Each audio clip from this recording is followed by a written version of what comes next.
سو کل کی اوتار یہ بھگوان کا اوتار ہے جو کہ سب سے آخر میں آتا ہے, کلیوگ کے آخر میں آتا ہے ایک دم. پھر سے دھرم کی استھاپنا کریں. He would rule the planet for 1000 years.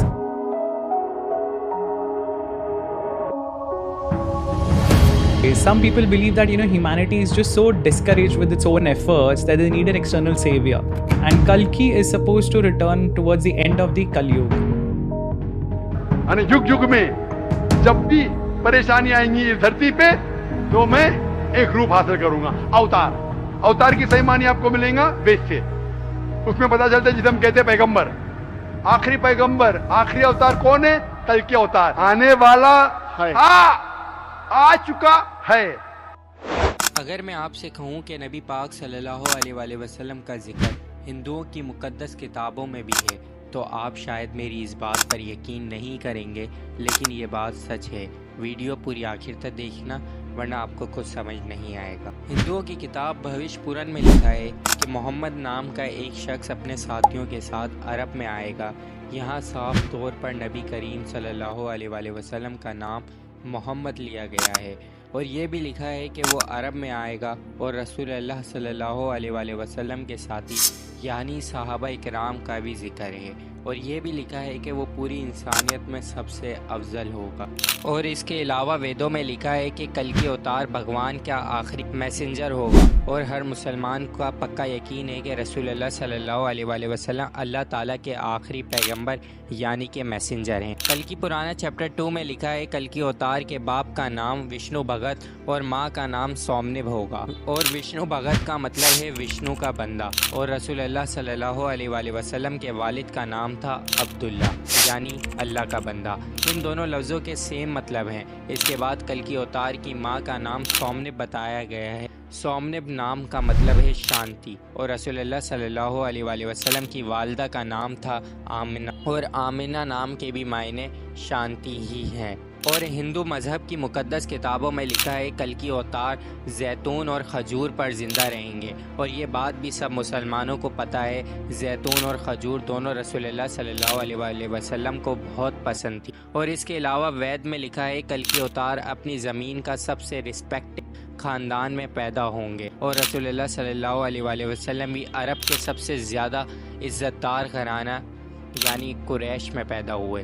और इसके अलावा हिंदुओं की मजहबी किताब में ये भी लिखा है कि कल की अवतार के गार में फरिश्ते के ज़रिए अपना मैसेज देंगे और ये बात भी हर मुसलमान को पता है कि रसूलुल्लाह सल्लल्लाहु अलैहि वसल्लम को जिब्रील अमीन रज़ी अल्लाह ताला अन्हु ने गारे हीरा में अल्लाह का पैगाम दिया था. हिंदुओं की किताब में ये भी लिखा है कि कल की अवतार का भगवान एक ऐसा घोड़ा देंगे जिसकी मदद से वो 7 आसमान और ज़मीन घूमेंगे. और ये भी हम सब जानते हैं कि रसूलुल्लाह सल्लल्लाहु अलैहि वसल्लम ने मेराज के सफ़र में 7 आसमान और ज़मीन का सफ़र की और आपको भी एक घोड़ा दिया गया जिसको हम बुर्राक कहते हैं. और इसी तरह एक और किताब अथर्ववेद में लिखा है कि वो नरशंसा होगा, कुरामा होगा जो कि 60,000 दुश्मनों में भी महफूज रहेगा. नरशंसा का मतलब होता है तारीफ़ करने वाला और कुरामा का मतलब होता है पीस शांति यानी अमन फैलाने वाला. अब आप ज़रा सूरह अल-अंबिया की आयत नंबर 107 पर गौर करिए जिसका मफ़हूम कुछ यूँ है कि बेशक हमने आपको तमाम जहानों के लिए रहमत बना कर भेजा है. और कुरामा का एक और मतलब भी होता है इमिग्रेंट यानी हिजरत करने वाला. और ये बात भी हम सबको पता है कि रसूलुल्लाह सल्लल्लाहु अलैहि वसल्लम भी मक्का से हिजरत करके मदीना तशरीफ़ ले गए थे. और हिंदुओं की एक और मुक़द्दस किताब अथर्ववेद के मंत्र नंबर 7 में लिखा है कि भगवान की मदद से अभांडू 20 चीफ्स और 60,099 दुश्मनों को हराएगा. और यहाँ जिस इंसान का नाम अभांडू लिया गया है इसका मतलब होता है यतीम. और ये बात भी हर मुसलमान तकरीबन जानते होंगे कि हुजूर अकरम सल्लल्लाहु अलैहि वसल्लम बचपन से ही यतीम थे.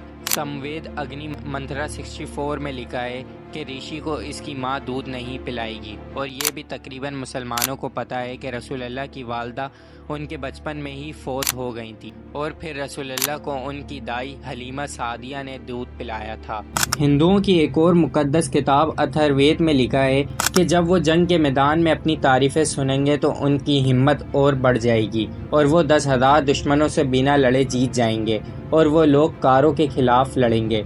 यहाँ पर लिखा है कि जब वो जंग के मैदान में जाएंगे और तारीफ़ें सुनेंगे तो उनकी हिम्मत और बढ़ जाएगी اور سیم یہی بات قرآن مجید کی سورہ الاحزاب آیت نمبر 22 میں لکھی ہے کہ جب مومنوں نے کافروں کے لشکر کو دیکھا تو کہنے لگے کہ یہ وہی ہیں جس کا ہم سے اللہ اور اس کے پیغمبر نے وعدہ کیا تھا، اور اللہ اور اس کے پیغمبر نے سچ کہا تھا، اور اس سے ان کا ایمان اور اطاعت اور زیادہ ہو گئی۔ اور اس میں اگلی بات لکھی ہے کہ وہ 10,000 کے خلاف لڑیں گے، اور جنگ موتا کے اندر 3,000 مسلمانوں کا مقابلہ بھی 10,000 کافروں کے ساتھ ہوا تھا، اور لکھا ہے کہ وہ کاروں کے خلاف لڑیں گے۔ کاروں کا ویسے مطلب ہوتا ہے تعریف کرنے والا، اگر عربی میں ٹرانسلیٹ کریں تو کاروں کا مطلب ہوتا ہے احمد، اور آپ جانتے ہیں کہ رسول اللہ صلی اللہ علیہ وآلہ وسلم کا ایک نام احمد بھی ہے۔ ہندوؤں کے بہت بڑے اسکالرز پنڈت وید پرکاش نے اپنی کتاب کلکی اوتار محمد صاحب میں بتایا ہے کہ ہندو جس کلکی اوتار کا انتظار کر رہے ہیں وہ آلریڈی اس دنیا میں 1400 سال پہلے آ چکے ہیں، اور وہ کلکی اوتار اور کوئی نہیں محمد صلی اللہ علیہ وآلہ وسلم ہی ہیں۔